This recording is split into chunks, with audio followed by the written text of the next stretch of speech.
Praise the lord. దేవుని పరిశుద్ధ నామానికి మహిమ కలుగును గాక. ఈరోజు యేసయ్య మాట కొరింథీయులకు రాసిన మొదటి పత్రిక 9వ అధ్యాయం 24వ వచనం. మీరు బహుమానం పొందినట్లుగా పరుగెత్తుడి. మన పరుగు పందుల్లో ఈ జీవన యాత్రలో రకరకాల పరుగులు మనం చూస్తూ ఉన్నాం. రకరకాలుగా పరిగెత్తే వాళ్ళు ఉన్నారు. కొంతమంది త్వరగా పరిగెట్టి ఏదో సాధించాలని, కొంతమంది త్వరగా పరిగెట్టి ఏదో కోరుకోరి ఏదో కూడబెట్టుకోవాలని కోరుకుంటారు.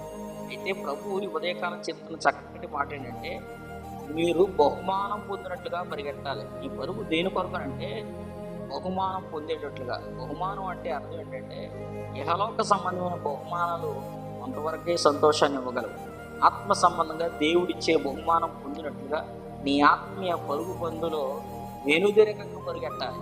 వెనక్క చూడకుండా నేను అప్పుడప్పుడు కొన్ని బలహీనతలు నేను లాగినప్పుడు వాటిని విడిచి వాటిని చూడకుండా దేవుడిచ్చే బహుమానం పొందినట్టుగా నువ్వు పరిగెట్టడం నీకు చేతనైతే నా దేవుడు దాటిపోడు. కారణం ఏంటంటే నువ్వు పరిగెడత ఏమనుకంటే పర సంబంధమైన బహుమానం పొందాలని, ఆత్మ సంబంధమైన దేవుడు పొందాలని, ఆత్మీయంగా బలపరచబడాలని పరిగెడుతున్న నీ పరుగులో నా దేవుడు నీవు తోడి ఉండి చేరవలసిన గమ్యానికి మీరు చేర్చి ఆయన బహుమానం చేత నిన్ను తృప్తిపరచును గాక.